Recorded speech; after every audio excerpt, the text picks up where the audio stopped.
understand like the entire how they ended up coming to the language. The language is just convoluted as fuck when you look at it. I mean, you look at Section 4. Section 4 doesn't have a specific just immunity.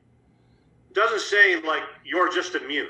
It says you're immune, and there are a variety of things, and it has qualifications, and then it has commas, and then you have to get down to a section about a presumption, and then there's a rebuttable presumption, all that bullshit, which just, you know, what it essentially did, and I hate to go back to this because it's old news and it's really just sort of legal mumbo jumbo, but it goes back to a time when a court of appeals judge decided in a concurring opinion, the Redmond, you remember, you know, Bob Redden in this concurring opinion, which basically a concurring opinion is, you know, two parents, I've always analogized this. So it's two parents, my wife and I say, hey, you know, we want to go to dinner. And she says, we want to go for pizza at Como's in Ferndale. And I turn to my kid in the back seat and they go, where do you want to go? And she goes, I like square pizza. That's a fucking concurring opinion. It doesn't really count. I mean, we're going where we're going, right? She agreed, maybe for a different reason. But, I mean, if you go back and you read what Judge O'Connell wrote back in 2000 and I think it was 2009. Go back and look at how, I mean, and I hate to give him any credit, but look at how he essentially laid out a roadmap for really 10, 12, 11 years of just bizarre interpretations,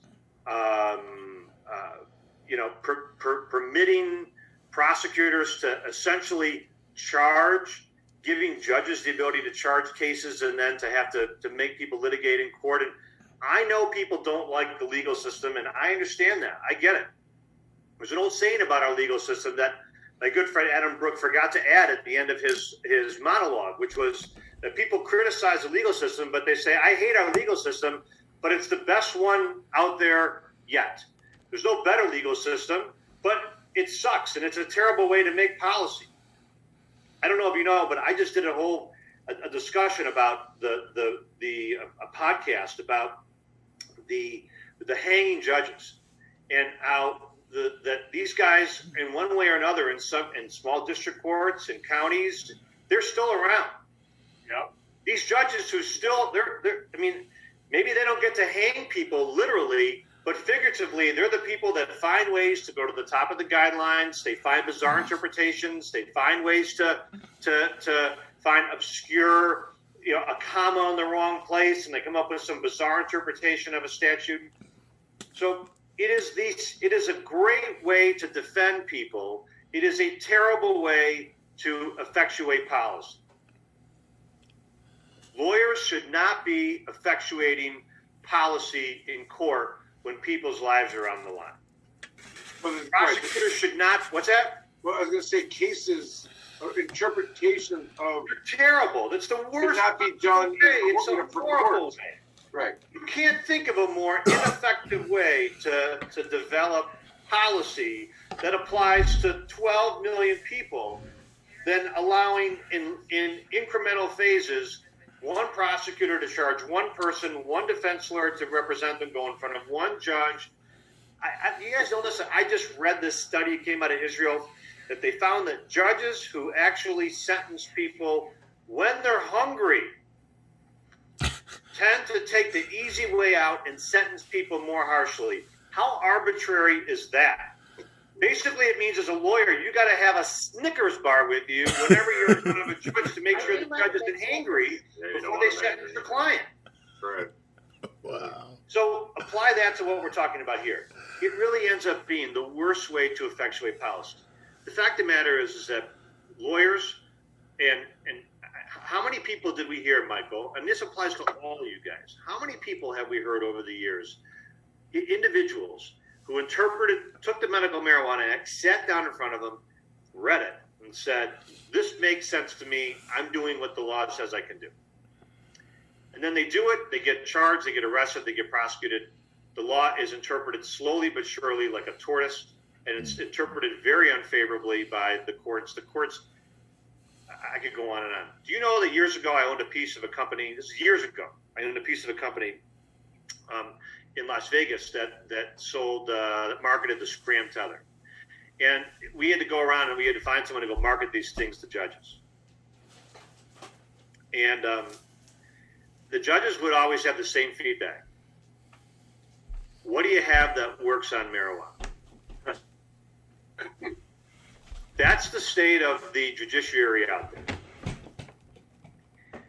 So the fact that Michael and both of you guys took this case to the Court of Appeals, the fact that you got a great ruling, we're sitting here, patting you on the back for, and the Court of Appeals panel, and we're patting Michael on the back for having had the willingness to fight the battle.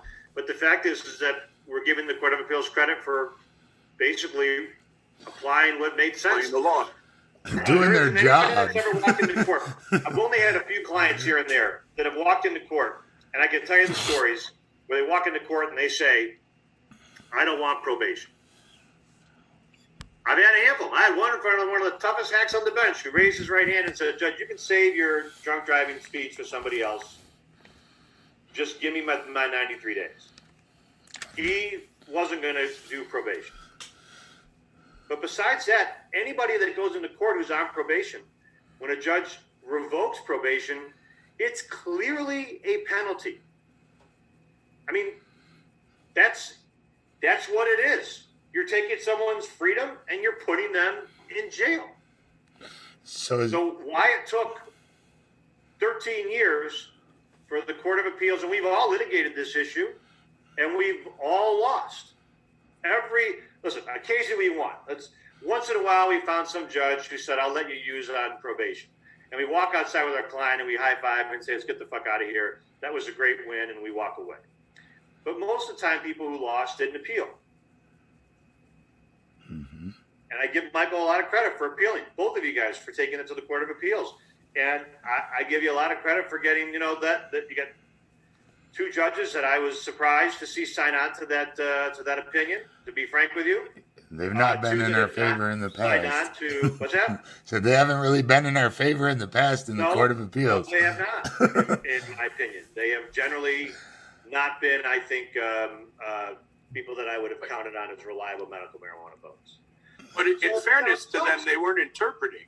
13 years. It's taken 13 years to get to a point to interpret a one line in a one section of a law that reads really clear. So how else could you write it? Remember, Michael, years ago we were talking about how could you write this law different?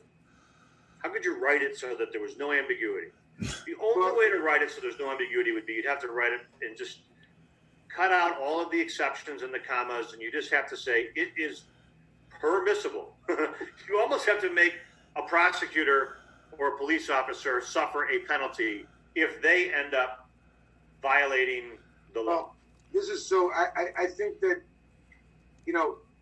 this is the concept here. I think, and I think it's fair to say that of the language that we are talking about here within Section 4, which identifies if you got a car indication of caregiver, you're entitled to engage in the medical use of marijuana, and you shall not be arrested, prosecuted, or recover any penalty.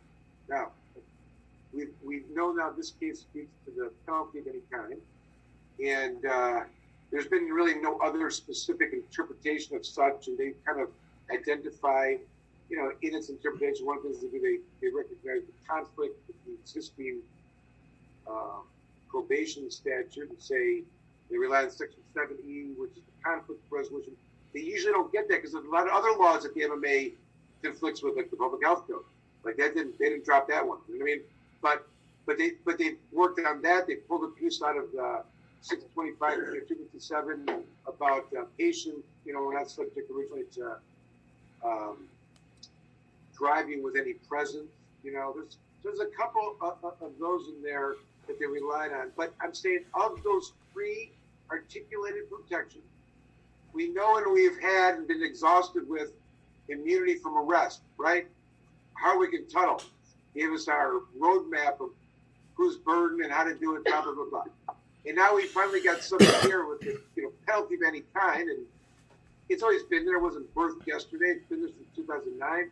But we now have a specific recognized, interpretation of its true meaning that has, precedential value. And I say that just for 2 points. One is that we still don't really have one about a immunity from arrest.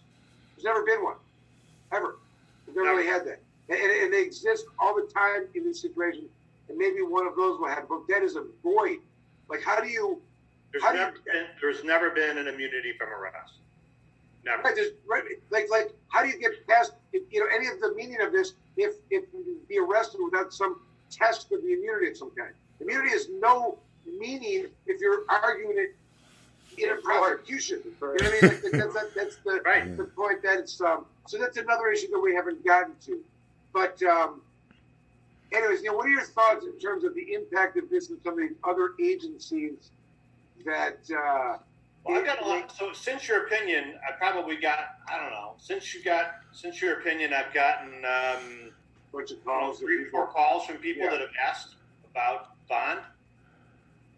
They're already bond or probation. Bond. Okay. Mm-hmm. Everybody, people can't tell you. I mean, judges have this knee-jerk reaction immediately in any kind of a case now. It doesn't matter what it is. You could shoplift a lawn chair from Walmart, and as soon as you walk in, first day of your arraignment, you're like, I already, what's going to be. Can't leave the state, don't commit any crimes, no, don't go to Walmart, no alcohol, no drugs, including marijuana of any kind, testing. You're like, but this doesn't involve alcohol or marijuana. Yeah, but, you can take it up with the judge. That was the other part of this case. So this bond issue, people are very, look, I happen to think the logic of it applies to people on bond, which is, again, if you're granted bond or denied bond, that means that you are suffering a penalty as a consequence if you're a medical marijuana patient. If they revoke their bond. You think you'd be more protected because you're presumed innocent at that time, too. Right? Right. As opposed to being... And again, this is... The theory of it is... Right, I understand. I mean, the theory of it is... But you and I have both been in situations where a judge says, don't do it, and then somebody does it, and then they have to go, beg for their life. And look, there aren't a lot of people.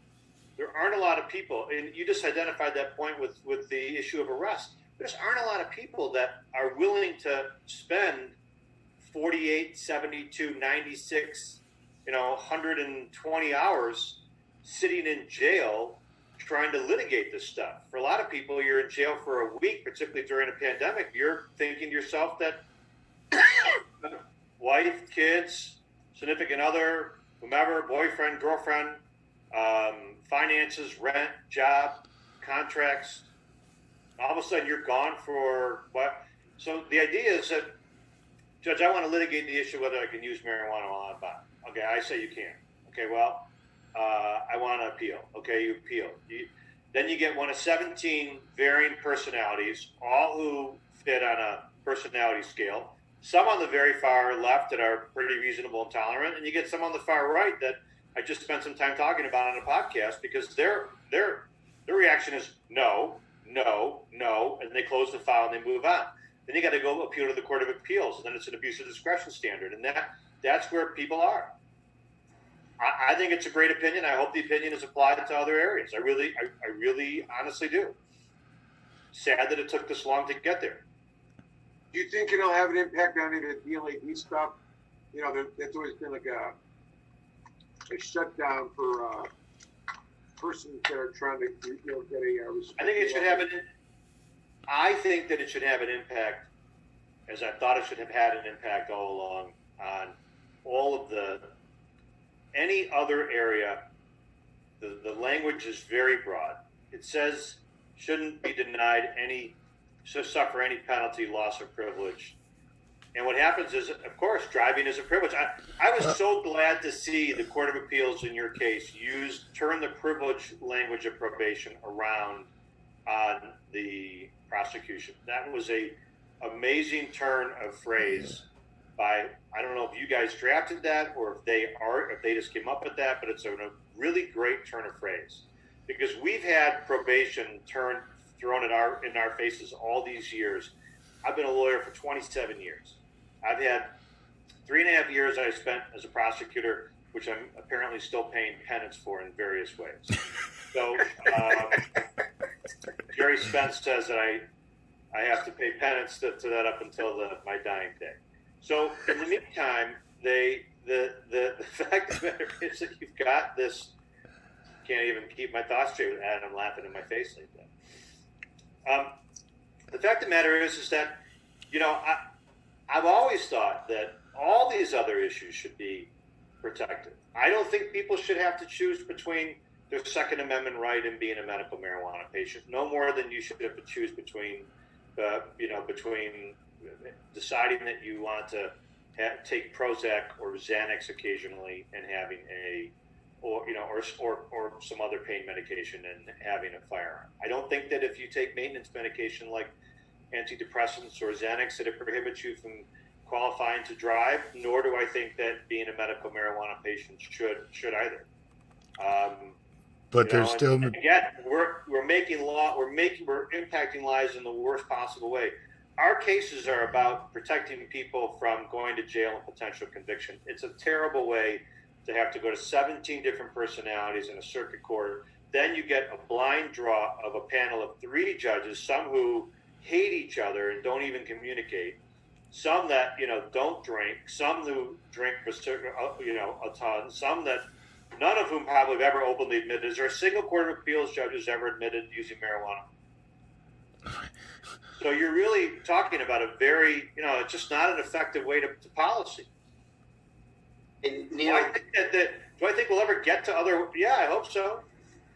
So are you saying, like, in part, you said a lot of stuff, but about the kind of original thing that Michael brought up, that it would be ideal, or it would make sense in some ways if this ruling carried over into the MRTMA, but you expect, knowing how things work, that. But knowing how things work, we're probably not going to get that luxury of it just being transferred over. It's probably what would be great is if there was a way for someone like Mike or me or somebody who is creative to take this ruling and the MRT and take it and file some declaratory action on behalf of some John Doe and say, you know what, we just want to settle these issues once and for all across the board. Here's a laundry list of 50 things that we think should no longer be subject to, that people shouldn't have to litigate on individually and suffer individually and have to go through individual cases and I can imagine some circuit court judge saying you don't have standing or it's not an actual controversy. But do I think that this ruling has the potential that it should? Yeah, I think that when people went to the polls and voted on medical marijuana legalization, it was very simple. Nobody really read and understood every line of the Michigan Medical Marijuana Act. They had Prop 1, people read it, they understood it to be legalizing medical marijuana. It seemed like it was a one line, you know what I mean? I know that it was, but it was, we're going to legalize the medical use of marijuana for qualifying patients. It seemed straightforward, so it got overwhelming support. We then voted on legalization of marijuana so that it would be, regulated like, that it would be regulate marijuana like, with a tax act. So it seemed relatively straightforward. People were like, we're legalizing marijuana. But for some reason, we're not. We aren't there. Well, I can tell you why. And it was told to me, and I've said this many times, by Carl Levin. And he told me when I told him me and my people were coming with ballot initiatives and we were going to legalize medical marijuana, he said, you guys pass any law you want. Me and my people write the rules and we'll win every time. And that's the biggest problem we have is that, people who voted went to the polls thinking they were doing one thing. And the people that then created the rules within the state created a system that still held people liable, accountable for things that these people back here voted and thought they had legalized. So it's a very unique situation. We have prosecutors who are criminal justice reform prosecutors. They advocate for criminal justice reform. I have a lot of respect for some of the moves that they've made, Jamie, in court, in their policies, in their offices, but the actual application of those policies is tortoise-like. It is slow, meandering, inconsistent. It's not like a blanket. We just took like a roller pin with some paint and just said, I have a marijuana case that emanates out of in Washtenaw County. It seems like it's a case that should fit in that. I've been told it doesn't fit into their policy. We're still trying to get some clarification as to why. I know Mike and I are involved in another case where that's sort of still an issue we're still trying to deal with. I heard of a facility that was just raided by the Michigan State. They have a new funny name for it. They always have these really bizarre acronyms, but it's now like, was it the street enforcement team or tobacco tax team? And they just took out phrases that they used to use in search warrants. Instead of looking for illegal marijuana sales, now they look for untaxed marijuana sales, and then they execute a search warrant in a facility in a middle city, and again, seizing probably $2-3 million of materials. And who's prosecuting that case? I don't know if the Attorney General is. I don't know if it's the local prosecutor's office. Nobody. It's sort of, again, like these cases, and they're still civil forfeiture. That's still happening. I know Michael's seen that. That's still going on.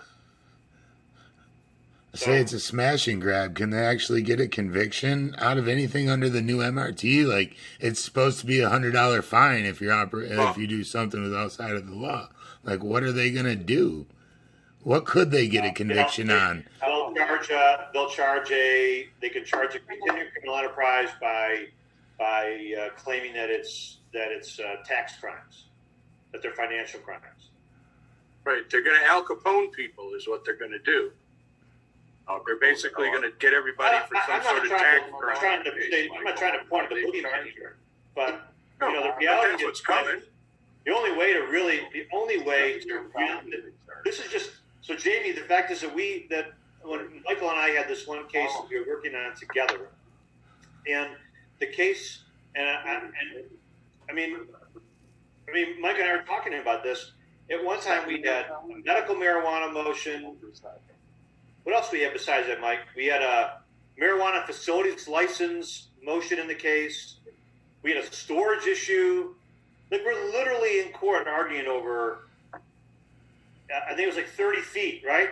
And 3 different laws that are all, 30 and the marijuana legalization. So we're arguing medical marijuana. It's either one of these three. It's either here, or it's here, or it's here. It seems like it would not be a surprise if it does not get recognized for the MRTMA, that it does have to get challenged again, and then it actually loses. Right, and you have two different. I think reason to get you started. Well, if there was some kind of, this is a question I have that Michael talked about, that he thought that he may actually be, he was concerned with an ethical violation about a frivolous case. What if the prosecutors were held to that same standard? They seem to bring these cases that, if they didn't wear us down and we ended up in front of a jury, they'd almost be laughed at. Can I add to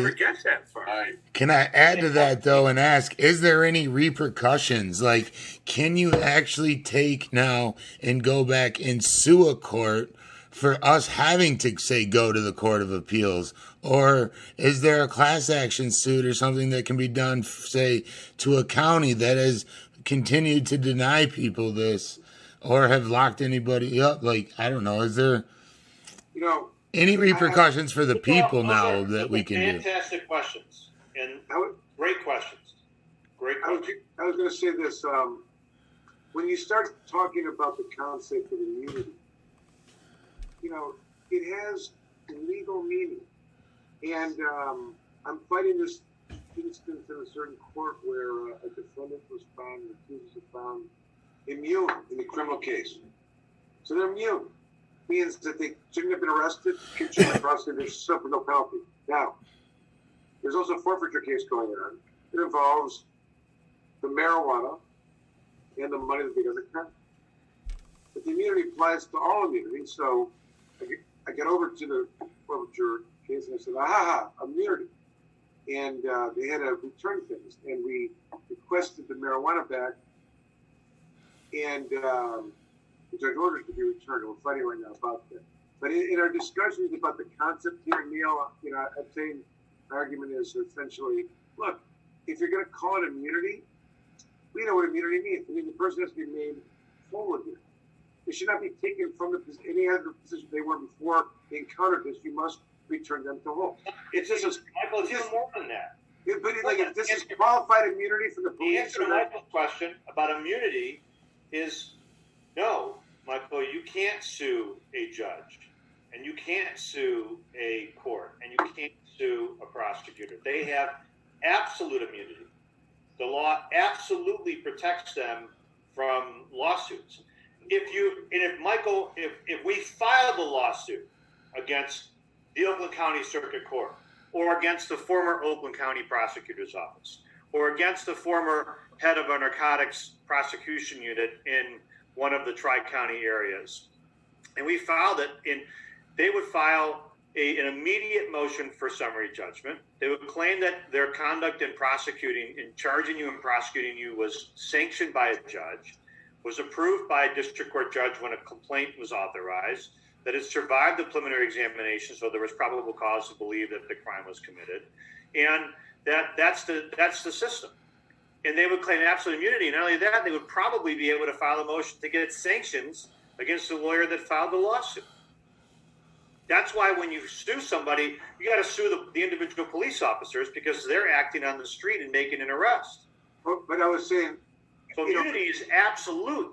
But the only place it's not been applied in the same way is in these sort of carve out medical marijuana exception laws. And I'm saying because the strength that protects the government in their immunity, if you're going to give but they get the strength, they get these protections from the concept of immunity. So if you're going to give that word in the law any meaning, and you are found to be in a situation where immune from any penalty, or immune from arrest, immune from prosecution, that's a finding, it would follow. I'm not making this up. This isn't some, unicorn shit. That it would follow that you would, things would automatically be returned. You shouldn't have to ask for your property back. You shouldn't have to ask to get the cannabis back. That shouldn't be a question. Because, I agree. Right. So I say all that. But when they go past arrest, but you've already agreed, there's never been the only immunity from arrest that can take place is one that occurs outside the actual legal system. It has to occur on the street where a police officer says you're free to go, because the police aren't calling prosecutors and saying this guy's got a card. Should I arrest him or not? That's not being litigated. Or at the very least, there's no penalty for prosecutors to violate the immunity, or for police officers to violate the immunity statute. I always felt that this should have been required when they go and do a swear to. When they do a swear to, but that's the equivalent of an arrest warrant or complaint, whatever. They should have to make some utterances or statements relative to why they're not immune, right? And then you should be able to have an immediate hearing of some kind to challenge that issue. So something that is to really give it some. I'm not disagreeing with you. But the fact that everything that you're proposing is this is how roads get. No, I know. Roads get patched. It's all just patchwork. It's what it is, because you're trying to carve out ways for people not to end up being arrested, not to be prosecuted, not to be penalized. The fact of the matter is that it all starts with the police doing something, and then you're trying to provide patchwork protection. I'm not faulting you. That's the nature of the system. It's why the only real way for there ever to you have to have something that is identified as not criminal, not subject to arrest, not subject to penalty under any circumstance, and which I have personally been an advocate of for a long time. I believe that if the police and prosecutors want to bring a case, on the defense side, the defendant faces a consequence if they lose. And the consequence isn't just one of pride. It's they go to jail or they're convicted. I would like to see something like what occurs in the English legal system in civil cases, where if you bring a case and at some point some lawyer says, you know what, this is a frivolous case, I'm going to win this case. If you guys continue to push it and don't do the right thing, then there should be a penalty on the other side for actually pushing the case all the way. Could you imagine what would happen if, take any prosecutor that you had a case with, and Michael, and you looked at them and said, hey, look, my client goes to jail if I lose. Your cop goes to jail if my client's acquitted. That changes the game. That's how it should be. Do you know how many cases would end up? Can you imagine the scene? I want to paint the picture. In the scene of the marble-floored, marble-wall hallways of the Oakland County Circuit Courthouse, can you imagine some of the police officers hanging on the coattails of the prosecutors, begging them not to take the case any further for fear of being acquitted? Please dismiss this case. Please. There's no evidence left. I beg of you. Dismiss it. I'm going to go to jail. Could you imagine?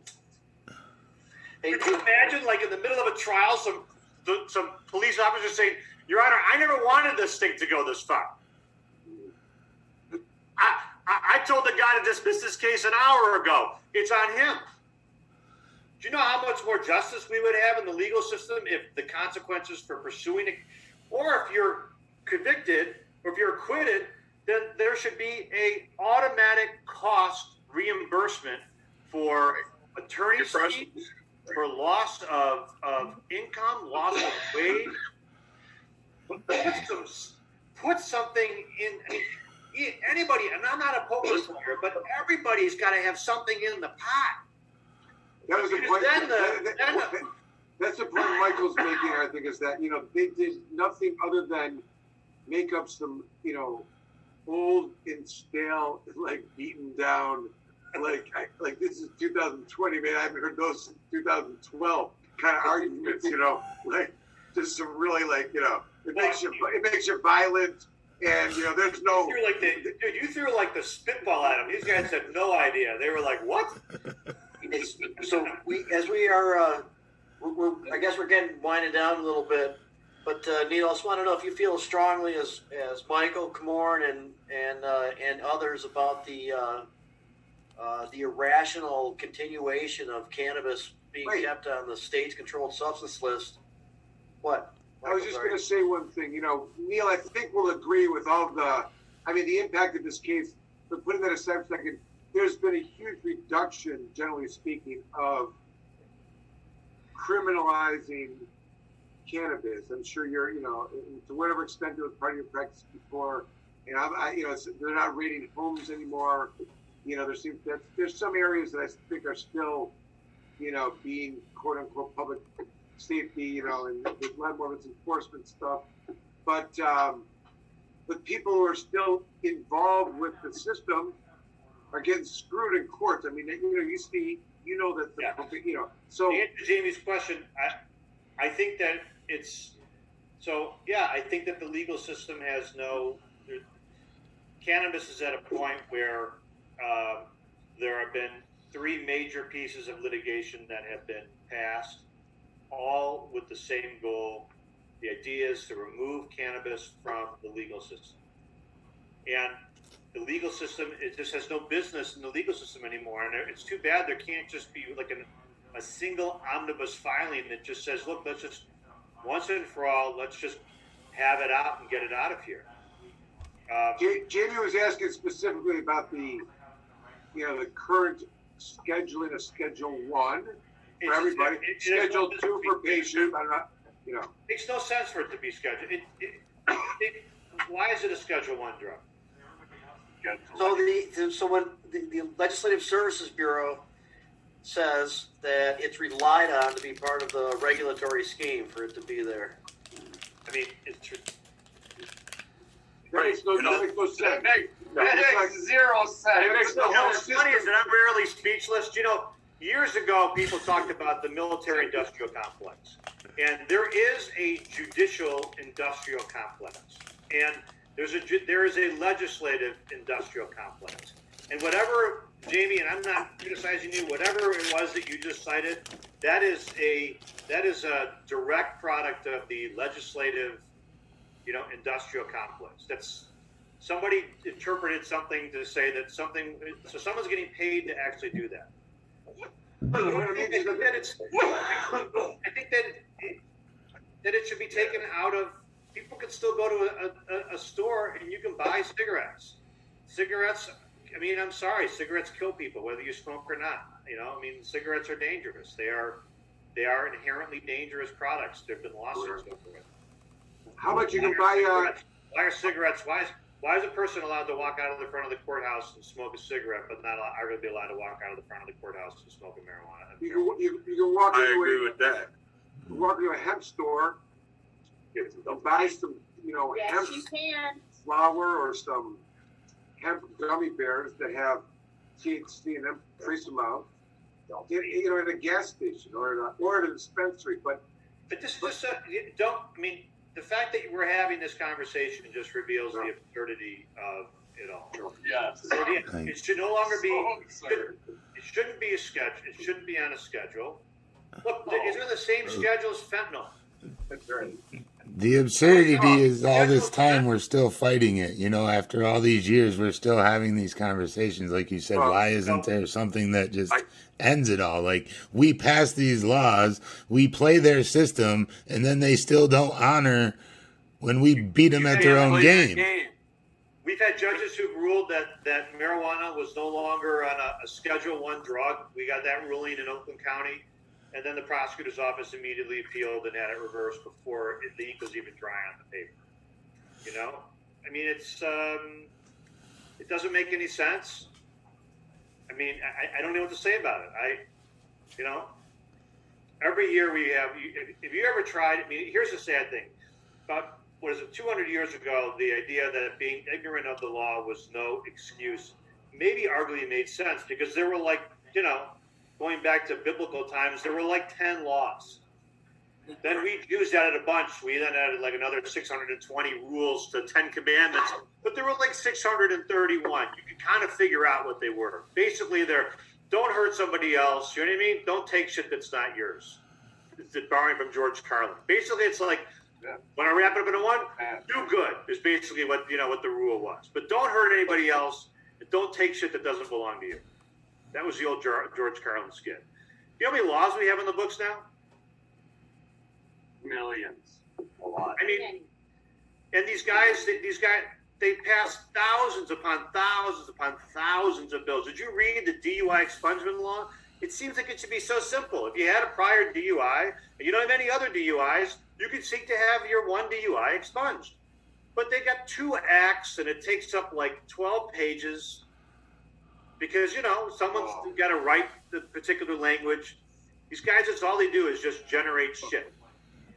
And they know that their shit takes forever to enact. That just like the expungement bill that passed, that it wasn't going to take effect for 2 years. So, Jamie, what do you think?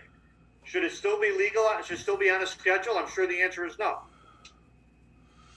Right? The answer is no, right? It shouldn't be on a federal schedule. And I'm sure the answer, you agree with that, is no. And you got 51, and there's going to be a major confrontation if you ask me, it's going to be a major confrontation federally because you got 51. The Senate, the House has already voted in favor of it and is going to vote in favor of it again. And the Senate has got 51 that will, arguably, you got maybe 50 Dems that will vote for it. You got Joe Manchin, whatever he is. And they got a filibuster, so they're going to try to filibuster so there's going to be a battle.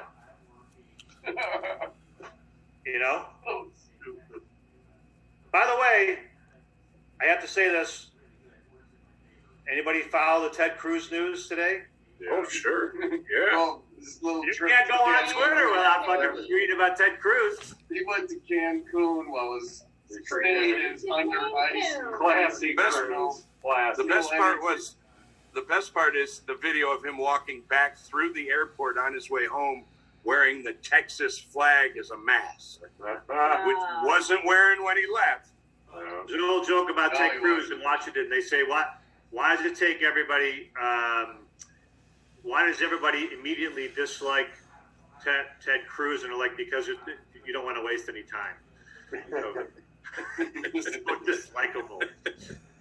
But anyway, he's one of the guys you got to contend with. These are the people you got to contend with. Did you see that Mike Sharkey's? Did you guys read that? Yeah, that's crazy deal. We do. That his wasn't it his assistant just joined the Attorney General's office or something, right? Yeah. True. Shirky. Shirky? What Yeah, about it said that the insurrection was a hoax or something. Right. He had a hot mic for problem. the U.S. Attorney's Office or Hot the AG? Yeah, seems like people have the hot mic problem a lot. The I'm not AG? sure what it is. The AG? I think Office? yeah. Yeah, the AG. Like Dana Nestle. Well, He's a good reason why gerrymandering needs to end. There's the fact of the matter is that at some point, after all the patchwork, someone is just gonna pass an act that removes it from schedules. One day. Well, I And then- think that. And then what are you gonna do? But I think that's what's holding Yeah, I the know. feds up. The feds are asking themselves that question. If we deschedule, then we have all these other laws that we then have to go and literally rewrite. And as you pointed out, there's thousands of them. Well, look at there's nothing worse than the conflict. There's nothing worse than the conflict between federal law and Right. state law. It really is absurd. Like Howard Absurd to have Woolridge. a local prosecutor sit here, a city attorney, part-time prosecutor, sitting there and telling me, well, your client can't do it because it's a violation of federal law. And I'm like, well, who's authorized you to prosecute any federal statute?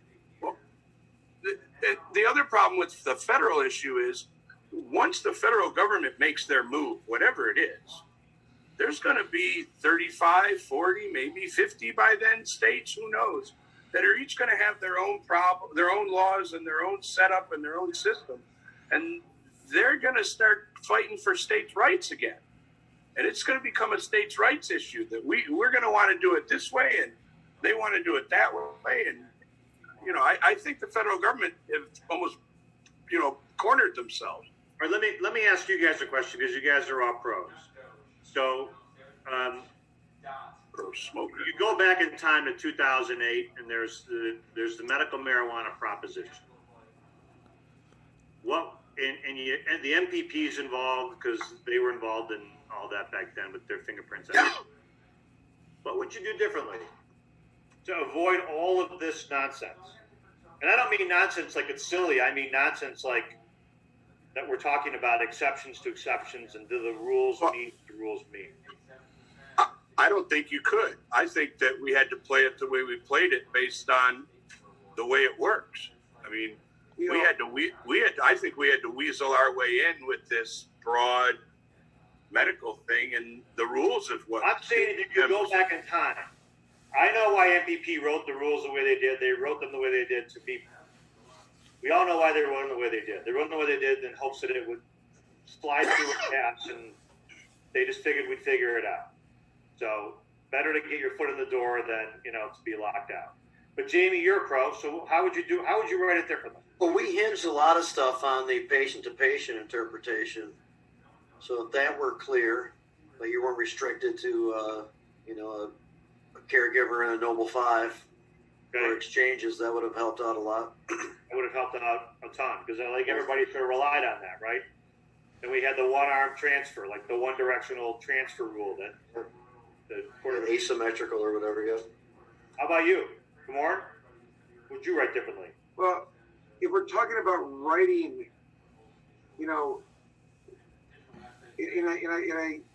I'm back to the idea that it's category of Schedule 1 is what is allowed for your brutality to exist like it has. Forfeiture was because it was Schedule 1.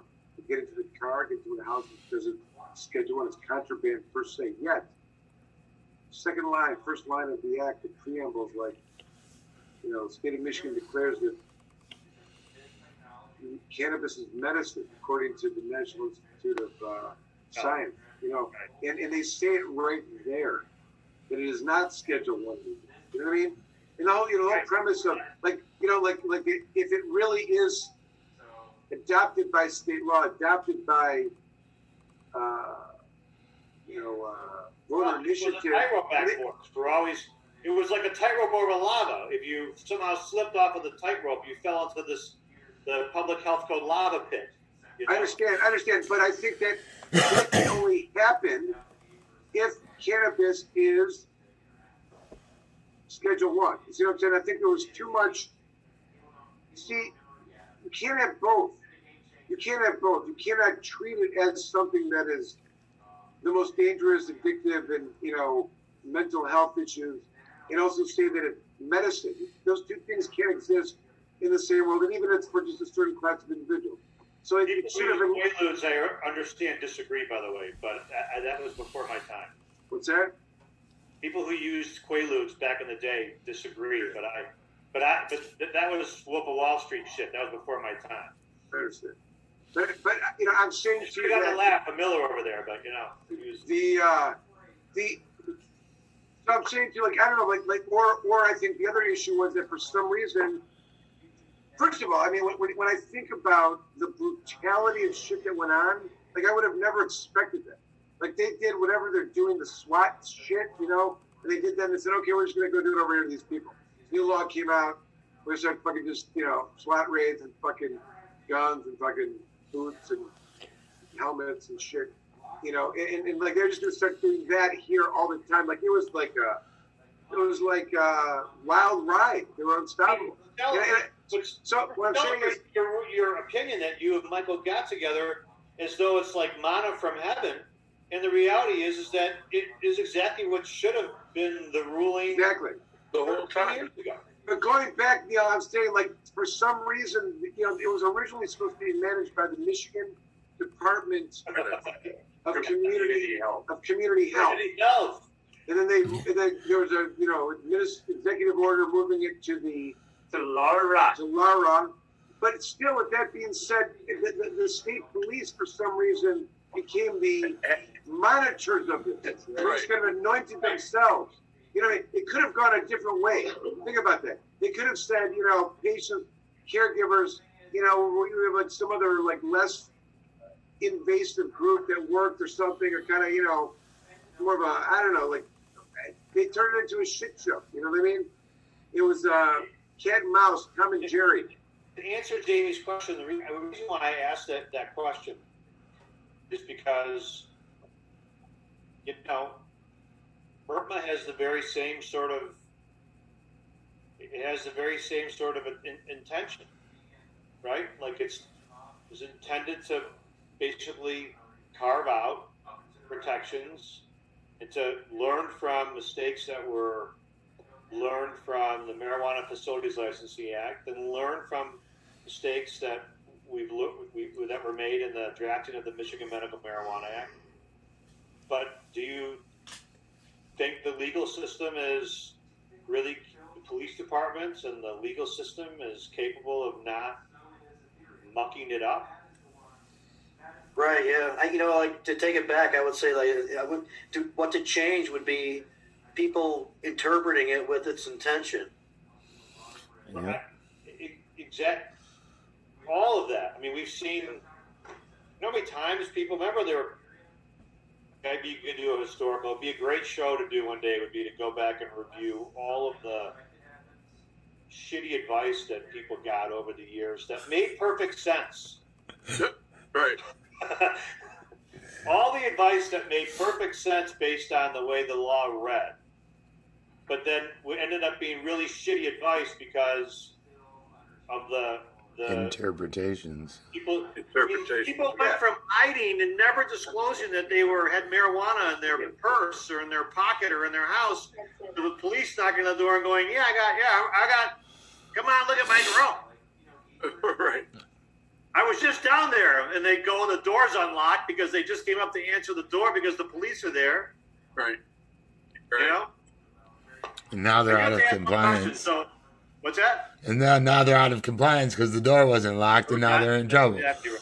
You know, Jerry, yeah. Jerry, It's- I always feel like when someone uses the word, the intent of the law, it almost becomes like, it has the effect of like a religious interpretation of something. Like every individual's got their own, interpretation of what the intent was. There's no real, they all think they know what it was. And that's why I voted for it. That's why they voted for it. But, that's always a battle of wits. Can you imagine if there was just a one-line statute that was ever enacted that just says all marijuana is now legal under, is period.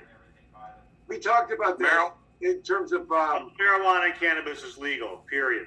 Well, if the legislation unscheduled it specifically, I know it's got to be done it's in the public health code, but everything about it, the description of it, the way it's described in the law and written doesn't meet the definition of what would or could ever be Schedule 1, the way it's being described.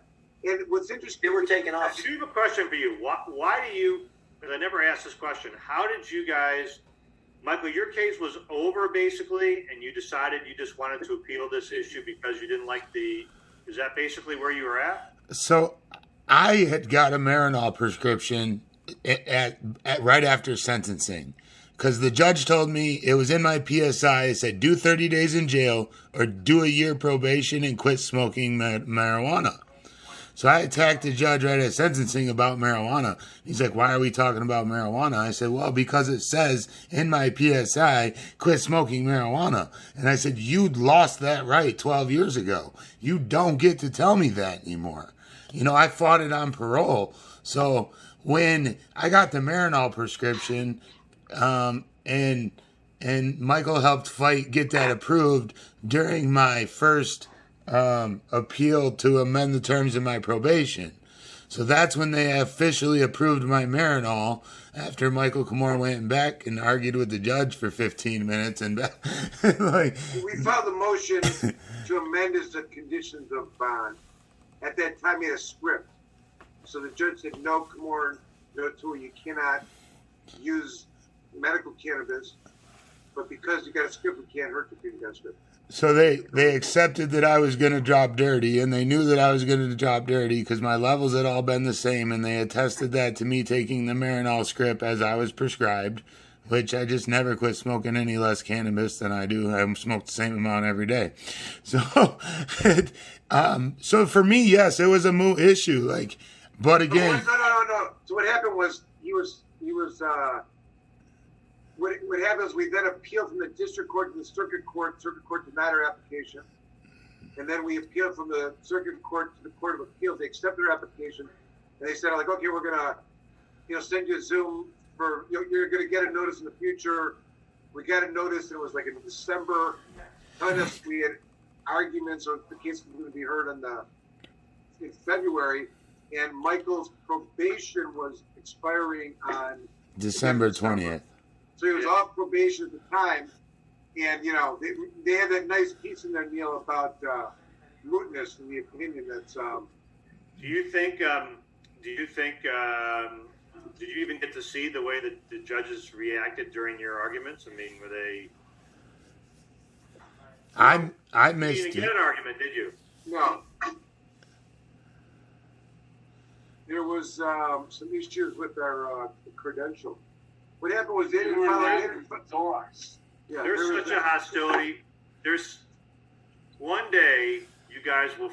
One day we'll find out how many of some clerk, someday, someplace, some judge on their deathbed will tell the stories about marijuana. It would be. I only say interesting because it will be interesting to know what they actually think and talk about privately amongst themselves, if they actually light up or if they don't.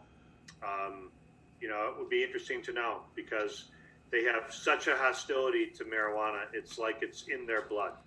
So to get a panel of 3 judges, I'm telling you, 2 of whom I didn't think would, when I saw as I was reading the opinion, I tried to sort of figure out who I thought was going to author it. 2 of the 3 were not who I thought would be on that opinion. Yeah, I thought Kavanaugh's always gone against this, hasn't she? So there's a handful that just aren't that aren't that receptive. I'm telling you.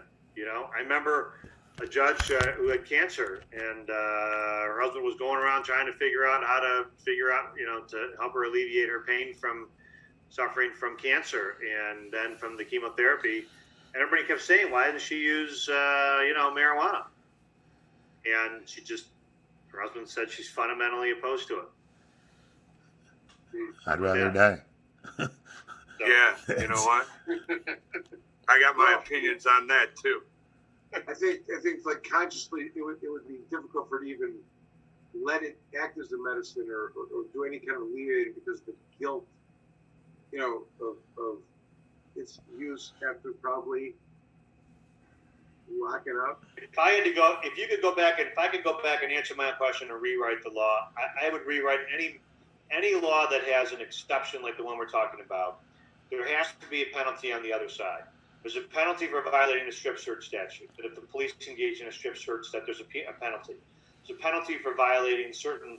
If a police end up seeking an unlawful search warrant, even if I recognize that it's not often used, but the reality is that there has to be a penalty if you're talking about immunity, and you're talking about giving people permission to run to on the street, address whether the immunity applies, to then compromise immunity. There has to be a penalty. I agree.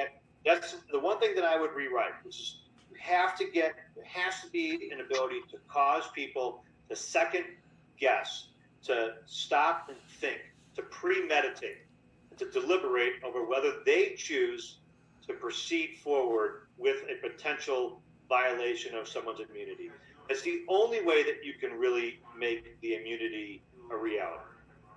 Because right now they get away with Well, a lot. right now the specific community that we're speaking of has virtually no accountability whatsoever.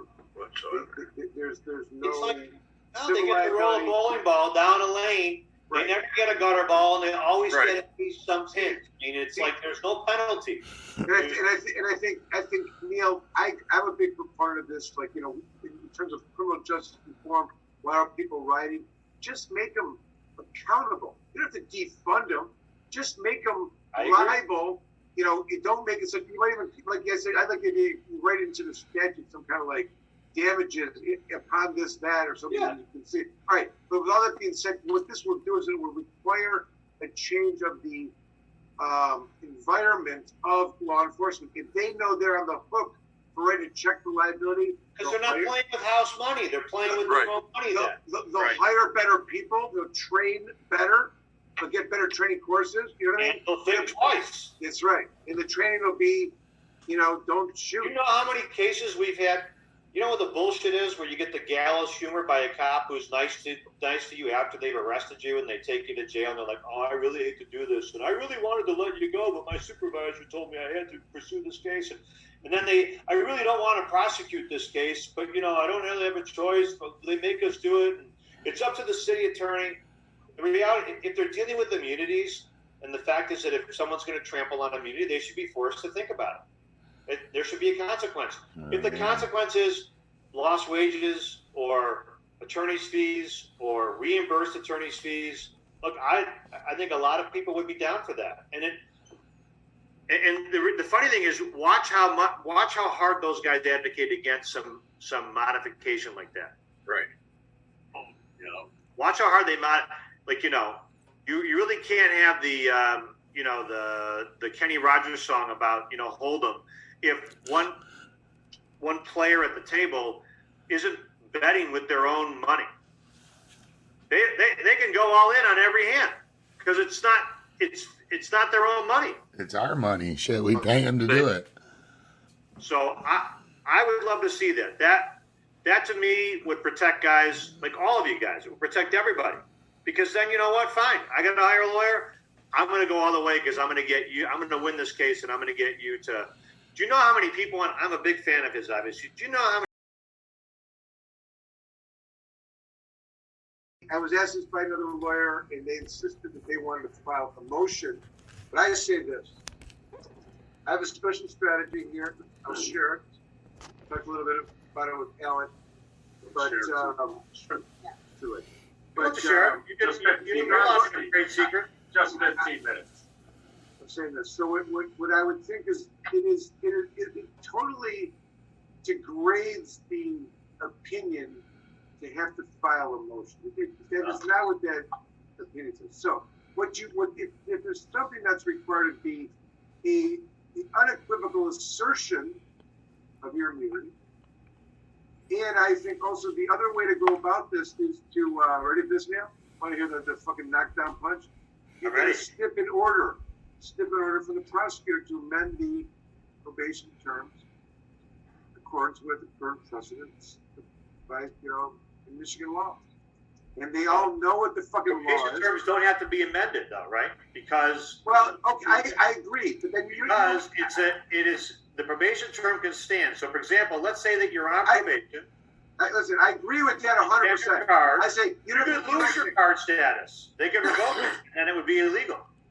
Well, I'm saying this. I don't think we should have to ask for it. I think what should have happened is the court administrator of the state of Michigan should have sent out a memo telling judges not to do this. Something, giving a tilt to everything. There's never any adjustment, any probation office anywhere across the state that conceptualized the medical marijuana patient and how they're going to do it. Never. They're just like lumped in with everybody else and treated as a controlled substance. I know. I'm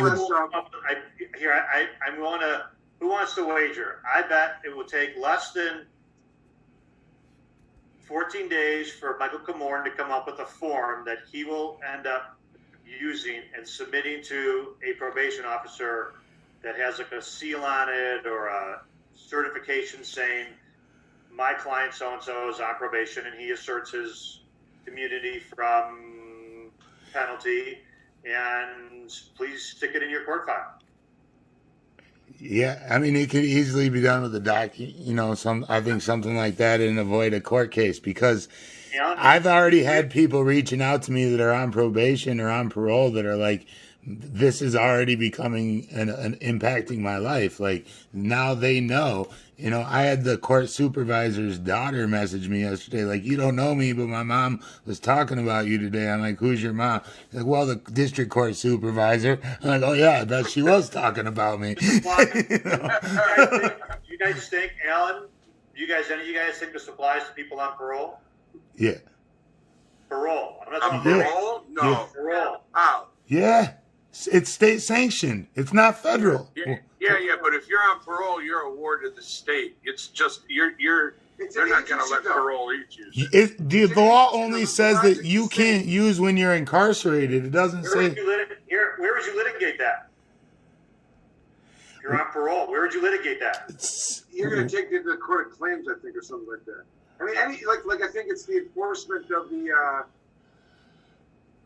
It's the enforcement of the opinion. Like if some circuit court judge, a district court judge doesn't enforce the law, what are you going to do? You got to go to the court of claims. It's an interesting question. I'm not saying that I want it to resolve but I have a fear about that one. I have a fear that if you're on parole and you're given a 1 to 10 year sentence and you're paroled after a year and you're still technically on parole under the jurisdiction of the MDOC. Well, there's some discussions about this. They don't drive. There's no drug testing for felony probation and parole in the state of Michigan anymore. Not for THC. It's off the panel. It's been off. It's not violating people.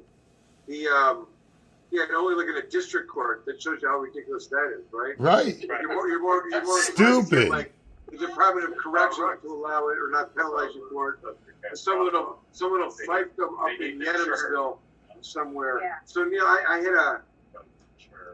And it's fun for. Yeah.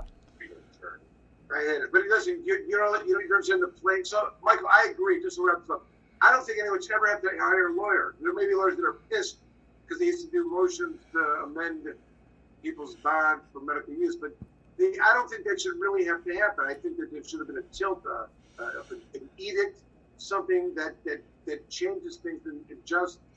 But it's not going to happen. But I would say that you shouldn't have to be formally involved in a case to have this done either.